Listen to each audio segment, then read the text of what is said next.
siap.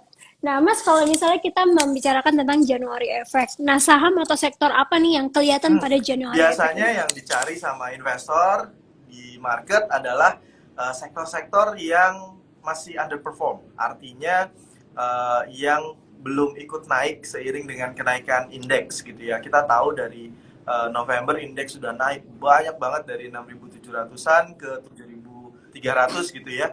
Dan ini jadi agak sulit sih sebenarnya nyari saham-saham sektor apa yang belum naik. Tapi memang masih ada beberapa sih kayak sektor telekomunikasi menurut kita belum naik cukup banyak, belum diapresiasi. Kemudian sektor otomotif itu juga masih belum diapresiasi. Jadi ada kemungkinan biasanya ketimbang investor atau market beli saham-saham yang udah naik, yang udah mahal gitu ya. Mereka mulai lihat-lihat nih ada saham-saham yang memang belum naik tapi fundamentalnya bagus, mereka mulai koleksi lagi. Terutama saham-saham yang mungkin kalau kita bicara tema di bulan Januari ini melihat dana asing yang masuk cukup banyak ke market kita, hampir 3 triliun dalam 1 minggu pertama. Saya pikir mungkin saham-saham big cap yang masih belum naik banyak bisa jadi salah satu pilihan gitu ya. Salah satunya itu tadi sektor telco dan juga sektor otomotif. Oke, siap. Kenapa sektor otomotif menjadi salah satu pilihan, Mas? Apakah ada berita atau announce yang positif saat ini? Sebenarnya cuma ekspektasi lebih baik aja sih di tahun 2024 dengan ekspektasi penurunan suku bunga gitu ya. Dan juga kalau dilihat memang kalau proksi utamanya sektor otomotif kan Astra ya. Astra ketika indeks naik 11%, Astranya malah relatif turun gitu. Jadi saya pikir mungkin ini bisa jadi salah satu pilihan terutama karena Astra juga tetap menjadi pilihan utama gitu ya untuk investor asing masuk mengambil exposure di Indonesia. Dan secara fundamental akan membaik menurut kita di 2024 untuk Astra dan jangan lupa dividennya juga lumayan gede untuk Astra. Jadi saya pikir mungkin itulah salah satu pilihan kenapa sektor otomotif menjadi menarik di bulan ini gitu ya. Oke, baik, siap. Nah, tadi kita udah ngebahas tentang January Effect nih ya, Sobat Investor. Mudah-mudahan sahamnya ada yang terkena January Effect. Nah, sekarang kita ngebahas yang sedang hot issue nih ya, sektornya, yaitu Wah, pemilu. Nah, pemilu kan lagi hot-hot banget, apalagi tadi malam seru tuh ya. habis debat capres yang ketiga, karena sebentar lagi sudah mau Betul. masuk ke pemilihan ya, Mas ya. Nah, ini sektor yang berkaitan Ya, kira-kira bagaimana secara nih, Mas Bias? historis kita melihat memang ketika mau pemilu gitu ya, atau pada saat pemilu juga itu velocity of money atau uang beredar di masyarakat, likuiditas tuh semakin cepat gitu karena ada perputaran ekonomi yang jauh lebih cepat dan jauh lebih baik ketika pemilu. Dan kita sih menangkapnya ini lebih ke saham-saham sektor consumer dan juga saham-saham sektor retail, terutama yang berhubungan dengan belanja sehari-hari untuk retail gitu ya. Jadi kita ngelihat ini biasanya akan jadi positif untuk saham-saham itu. Pilihannya sih untuk sektor consumer kita melihat yang mass consumer aja deh. Ya, misalnya ICBP, Indomie dan lain sebagainya. Kemudian untuk sektor retail ada dua sisi yang mungkin bisa positif. Yang pertama adalah yang untuk belanja sehari-hari gitu ya. Alfamart kita suka. Kemudian juga untuk yang high end sedikit kita suka Mapi ya, karena memang ini salah satu retailers yang menjadi exposure atau proxy utama untuk belanja masyarakat khususnya yang high end. Oke, siap. Berarti konsumtif masih manggung ya untuk pendekatan dalam pemilihan ini ya, Mas Bias ya. Nah, Mas Bias, kalau misalnya kira-kira ada yang mau beli konsumtif, sektor konsumtif sehari ini tuh masih bisa nggak sih atau udah telat? Kalau menurut saya kayaknya udah telat gitu ya, udah pada Iya, manggung beberapa semua memang soalnya. udah naik gitu ya, tapi kita ngelihat mungkin sebenarnya masih jauh dari optimalnya mereka gitu ya. Secara valuasi masih jauh di bawah rata-rata historis mereka. Jadi kalau dibilang apakah masih murah, masih atraktif, menurut saya iya. Apalagi akan ada perbaikan kinerja di 2024 dan ini kurang lebih belum terlalu diapresiasi sama pasar. Dan jangan lupa juga saham-saham sektor consumer ini biasanya big caps dan juga menjadi salah satu destinasi atau pilihan utama untuk investor asing atau dana asing ketika mau cari exposure di market Indonesia gitu. Oke, baik, siap. Nah, tadi kita udah ngebahas Januari Effect, udah ngebahas mengenai sektor pemilu. Coba Ya, kita flashback sebentar ya. Pada tahun lalu itu brand berhasil menduduki peringkat pertama kapitalisasi pasar BI yaitu ya. 17.000 triliun nih Mas Bias. Nah, untuk saat ini gimana nih? Emiten-emiten tersebut seperti brand, ada juga BBRI yang menjadi paling cuan di 2023, ada juga ITMB Iya, ataupun um, paling. ya kayak saya bilang ya, kalau misalnya indeksnya akhirnya masih konsolidasi setelah naik sangat signifikan dalam 2 bulan terakhir, biasanya investor akan mulai mencari pilihan lain di luar saham-saham yang memang sudah naik sangat banyak gitu ya di tahun kemarin. Tapi kalau misalnya nanti ada satu sentimen positif baru gitu, misalnya tiba-tiba The Fed ngumumin saya nurunin suku bunganya secepatnya aja deh gitu ya. Biasanya itu akan ngasih katalis positif ke market, market akan kembali naik dan biasanya saham-saham yang naik yang sudah naik ini juga masih bisa ada potensi upside gitu ya. Tapi saya sebagai orang yang apa ya relatif cukup konservatif gitu ya ketika udah ngelihat saham-saham tersebut naik cukup banyak, saya pikir mungkin ya udahlah mungkin akan banyak lawannya yang mau profit taking, mendingan kita cari saham-saham lain yang masih bagus sebenarnya secara fundamental dan performance-nya akan lebih baik tapi masih belum naik cukup banyak gitu. Jadi agak lebih aman gitu rasanya kalau misalnya nanti market mengalami koreksi. Oke, baik, siap. Nah, kita ngebahas yang lagi sedikit hot trending ini, yaitu saham BMRI seperti Ya, biasa menembus all time high-nya. Nah, ini kira-kira kok ada sentimen apa nih yang positif atau memang udah iya, saatnya kali ya Mas Bias ya? saham banking ini memang jadi salah satu destinasi utama untuk investor asing masuk ya. Kalau kita ngelihat beberapa saham banking yang besar, BRI, Mandiri gitu ya, itu jadi ya minimal top 5 lah untuk saham-saham yang diinvest atau dimasuki oleh investor asing ketika ada capital inflow masuk ke pasar saham kita. Dan saya pikir mungkin investor asing nggak terlalu ngeliatin level harga seperti apa. Yang penting mereka bisa invest di Indonesia dan yang paling investable adalah saham-saham big cap khususnya banking yang punya likuiditas baik gitu ya. Jadi nggak heran kalau misalnya saham-saham banking ini masih bisa terus rally dari harga sekarang gitu ya. Saya melihat sih ini masih akan sustain terutama nanti ketika ada penurunan suku bunga gitu ya. Saham-saham banking ini biasanya akan jadi salah satu sektor yang diuntungkan ketika suku bunga turun. Oke, baik, siap. Nah, kalau gitu coba kita geser ke tetangganya, BBCA. Nah, ini gimana? Mungkin menyusul mau menuju Iya, all kalau time saya sih high-nya ngelihatnya lagi.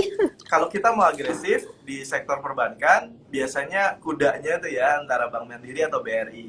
Tapi kalau kita mau going defensif gitu ya, kita mau agak konservatif, agak khawatir sama market, kita biasanya going into BCA karena memang BCA punya profil yang sangat defensif gitu ya dibandingkan saham-saham perbankan lainnya. Tapi di sisi lain biasanya kalau investor asing masuk ke market kita dan masuk ke sektor perbankan sebagai sektor yang paling pas buat mereka invest gitu ya, likuiditas tinggi, market cap besar gitu ya, prospek baik gitu dan juga bisa menjadi apa ya cerminan dari ekonomi Indonesia. Saham BCA juga termasuk salah satu yang diinvest sih. Cuman mungkin porsinya agak lebih sedikit dibandingkan BRI ataupun Mandiri. Oke, baik, siap. Nah, pokoknya kalau udah namanya blue chip di top Ya, bank sudah lah ya. Sementara ini masih manggung gitu ya. Sampai nggak tahu sampai kapan, mungkin selamanya kali ya kalau selama namanya ekonomi perbankan. Indonesia bagus masih banking. Karena emang benar, karena emang udah dari dulu sudah teruji ya Mas Bias ya, dan kita udah tahu fundamentalnya gimana gitu. Nah, Mas Bias, kalau misalnya kita berbicara mengenai Goto akhir-akhir ini memberitakan bahwasannya Tokopedia bekerja sama dengan TikTok. Apakah ini membawa sentimen positif untuk Ya, pergerakan sahamnya nih Mas uh, Bias? secara fundamental ya, kita melihat ini adalah satu move yang baik gitu ya. Kenapa? Karena satu sisi Goto bisa dapat partner yang luar biasa kuat dan solid untuk mengembangkan e-commerce-nya mereka, Tokopedia gitu ya.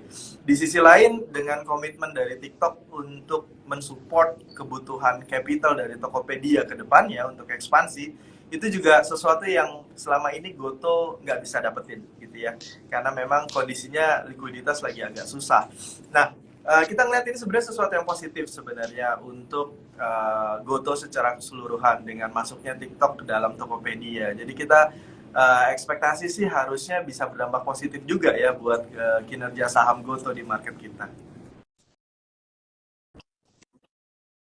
Oke, baik. Semoga sobat investor yang mungkin kemarin sempat nyangkut atau belum keburu jual, sekarang kembali ke harga semula bisa cuan nanti ya ketika Yep. memang sudah diresmikan nih. Nah, Mas Bias, kalau misalnya kita bandingkan dengan 2023 market ya, gimana nih untuk tahun 2024 Ya, tahun pandangannya? ini kita jauh lebih optimis dibandingkan 2023. Ada dua hal besar yang menjadi penggerak atau katalis buat market kita mudah-mudahan. Yang pertama dari domestik, ada hajatan pemilu, baik itu pemilu presiden, parlemen, maupun nanti di September jangan lupa ada pilkada juga serentak se-Indonesia. Jadi kita bisa bayangin betapa besar likuiditas atau geliat ekonomi yang akan terjadi terkait dengan hajatan ini gitu ya. Dan kayak tadi yang biasanya diuntungkan adalah sektor-sektor yang berorientasi domestik, mulai dari consumer, retailers, telco juga, di sisi lain mungkin ada properti juga bisa diuntungkan. Nah, katalis kedua terbesar adalah ekspektasi penurunan suku bunga global. Jadi mudah-mudahan kalau semuanya baik-baik saja, nggak ada tekanan geopolitik atau apapun, inflasi global bisa terjaga sehingga membuat bank sentral di beberapa negara besar menurunkan suku bunganya. Dan ini udah mulai kelihatan sih. Mereka udah mulai kasih guidance, udah mulai kasih bocoran nih, kita mau nurunin suku bunga di 2024. Dan biasanya ketika periode suku bunga turun, itu positif sekali buat pasar saham, buat pasar ekuitas gitu ya. Dan ini membuat juga dana-dana asing yang selama ini parkir, yang selama ini konservatif, defensif, nggak mau invest ke negara-negara berkembang, emerging market, mulai keluar lagi nih. Karena suku bunganya udah turun, resikonya udah mulai turun, dan mereka mulai nyari pasar-pasar mana yang bisa menawarkan return atau yield atau pertumbuhan ekonomi yang baik. Nah, di satu sisi Indonesia yang punya kualitas tersebut. Jadi kita nggak heran kalau misalnya nanti tahun ini 2024 kita akan melihat capital inflow dari asing yang sangat besar ke pasar saham terutama gitu. Jadi ya jauh lebih optimis lah kita untuk market kita di 2024 ini. Oke, baik. Mudah-mudahan penurunan suku bunga membawa hal yang positif Amin. untuk pasar bursa efek Indonesia ya, Mas Bias ya. Dan juga sobat investor jangan ketinggalan nih momentumnya loh. Nanti udah naik baru sibuk mau FOMO beli gitu biasanya ya. ya. Iya, FOMO biasanya. Tapi kalau udah koleksi dari sekarang dan untuk jangka panjang, itu malah lebih baik lagi dan lebih bagus. Nah, Mas Bias, kalau misalnya kita berbicara tentang sektor ataupun emiten yang lain, salah satunya seperti Sido Muncul. Sido Muncul ini kan emitennya sangat bagus ya. Kita melihat dari tahun ke tahun mengalami kenaikan. Tapi kenapa 2023 kemarin sedikit mengalami keterlambatan ini dalam perkembangannya nih, Mas Ya, Bias? jadi Sido Muncul ini termasuk sektor yang walaupun consumer untuk konsumsi sehari-hari, tapi segmennya adalah healthcare gitu ya, penunjang kesehatan. Dan waktu zaman COVID ini luar biasa booming gitu ya, tolak angin. Tapi kemudian setelah pasca COVID dan kelihatannya mobilitas masyarakat kembali normal gitu ya, konsumsi untuk penunjang kesehatan agak turun. Tapi kita melihat sih sebenarnya secara konsumsi ini masih bisa dibilang consumer, masih ada aja orang-orang yang walaupun tidak sakit tapi tetap mengkonsumsi produk-produknya Sido Muncul. Dan kalau dilihat dari financial performance-nya, kita ekspektasi tahun ini mungkin akan ada perbaikan. Begitu juga dari sisi kinerja sahamnya yang sudah turun sangat banyak gitu ya, sehingga secara valuasi mulai kelihatan atraktif sih untuk Sido Muncul. Oke, baik. karena kan kita tahu dia sempat menyentuh 1.000 lebih dan tiba-tiba turun sangat banyak dan waktu yang lama nih Mas Bias ya. Tadi ada yang komentar wajar sih Sido itu koreksi gitu.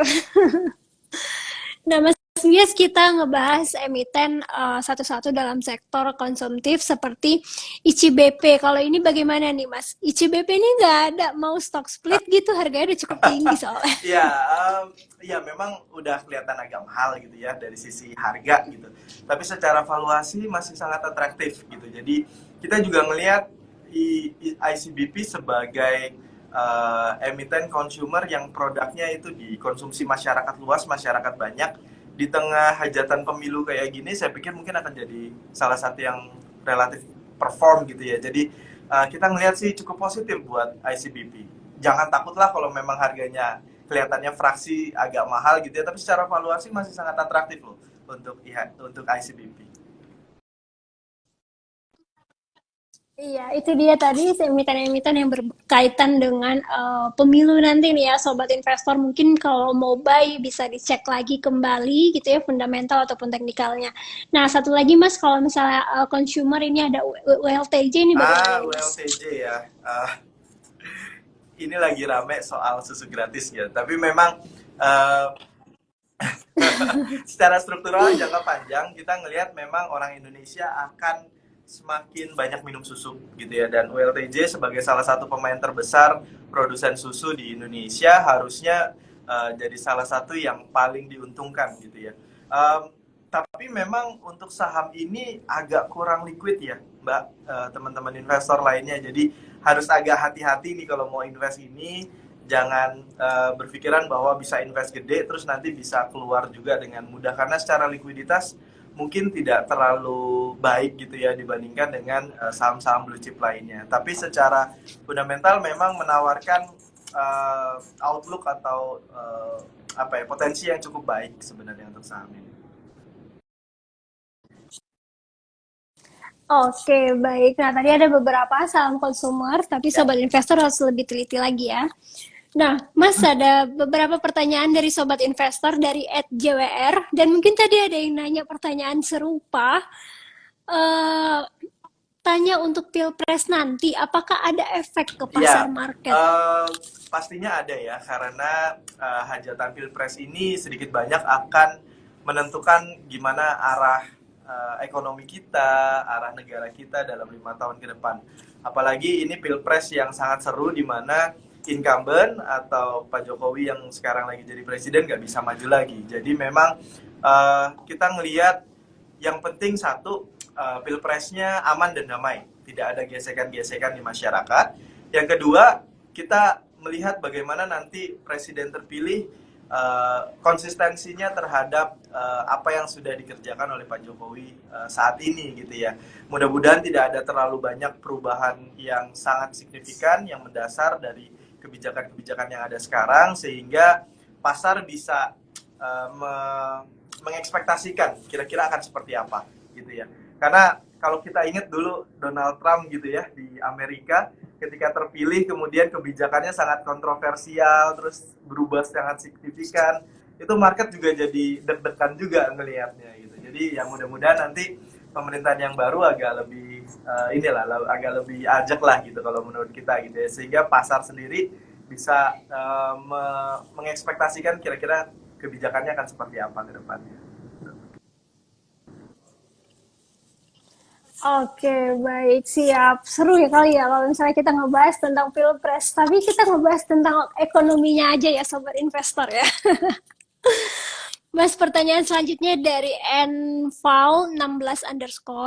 Mas, info dong CGAS kira-kira bulan depan gimana Apa itu pergerakannya? Mbak? CGAS? Sebentar, saya lihat dulu ya. Oh iya, Pegas Pegas kali ya, apa ya. CGAS ya? Oh, Pegas. Iya, dia typo ini. saya juga kaget ada PGS Las Vegas jangan-jangan. Oke, Pegas, saya pikir mungkin ini masih ada hubungannya dengan ini ya, satu masalah di dalam kontrak mereka, kontrak pasokan LNG ya, yang memang sebenarnya ketika itu default atau ketika itu gagal serah, itu berpotensi menurunkan pendapatan mereka cukup signifikan dalam beberapa waktu ke depan. Tapi kami melihat kelihatannya sahamnya sudah memfaktorkan hal tersebut. Jadi mungkin masih ada potensi untuk buy on weakness. Kita ngelihat sih secara prospek akan ya relatif gitu-gitu aja ya, karena memang saham Pegas relatif defensif. Tapi memang masalah utama dari kontrak delivery LNG mereka ini jadi salah satu perhatian utama untuk kami analis dan juga market gitu ya, ngelihat bagaimana Pegas bisa mengatasi masalah hal ini. Kalau misalnya ada sesuatu yang positif resolusi dari masalah kontrak supply LNG ini, saya pikir mungkin bisa berdampak positif ke sahamnya Pegas. Oke, baik, siap. Nah, tadi mudah-mudahan udah cukup ya untuk novel kali ya namanya NVAL. Selanjutnya Mas dari CHP_MLV ini kenapa susah-susah sekali nama sobat investor? Udah kayak singkatan emiten ini. Mas, saran dan rekomendasi dong buat orang-orang yang pemula mau investasi biar ngerti. Buat kita yang paling penting menurut saya adalah know your investment. Jadi teman-teman yang masih pemula, walaupun mungkin ada yang mentor gitu ya, ada yang ngebimbing, tapi please do your own homework gitu ya. Jadi ketika baru mau beli saham, lagi ngeliatin satu saham, please cari tahu itu saham apa, bisnisnya apa, produknya apa. Dengan kayak gitu kita jadi lebih nyaman dan lebih familiar. Di satu sisi kita jadi ngerasa attach dengan saham tersebut, sehingga kita bisa tahu, oh prospeknya ke depan akan baik atau enggak gitu ya. Kalau misalnya ada berita yang mention saham tersebut atau ada berita tentang saham tersebut baik itu positif atau negatif, kita juga jadi bisa aware. Jadi buat saya yang penting adalah know your investment. Minimal teman-teman semua yang pemula tahu lah invest di saham apa.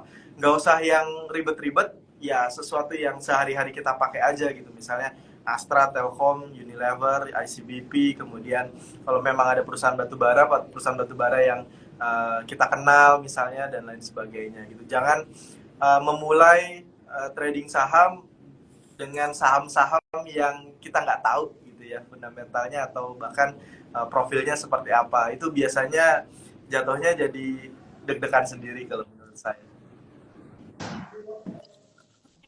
Tapi Mas, justru kalau misalnya pengalaman dari teman-teman yang baru mau mulai ya, mereka tuh justru ikut-ikutan, ih saham ini lagi naik banyak, beli gitu. Nah, kecenderungan FOMO itu besar sekali ya, wajar namanya tahap pemula. Nah, itu gimana tuh Mas untuk biar sahabat investor tuh menghindari hal-hal seperti itu, apalagi untuk pemula? Bahwa ini investasi, bukan judi gitu ya. Jadi kalau kita invest di sesuatu yang kita nggak tahu, jadinya itu judi loh. Jadinya kita kayak semacam apa ya, untung-untungan gitu ya, karena ngikut karena orang untung. Tapi kan belum tentu ketika dia loss dia kasih tahu gitu. Nah jadinya akan lebih baik menurut saya kalau misalnya we know our investment, kita jadi lebih apa ya, bertanggung jawab terhadap investasi kita sendiri gitu, supaya nanti kalau naik mungkin senangnya bareng-bareng, tapi kalau begitu turun kita mau nyalain siapa selain diri kita sendiri, ayo gitu kan.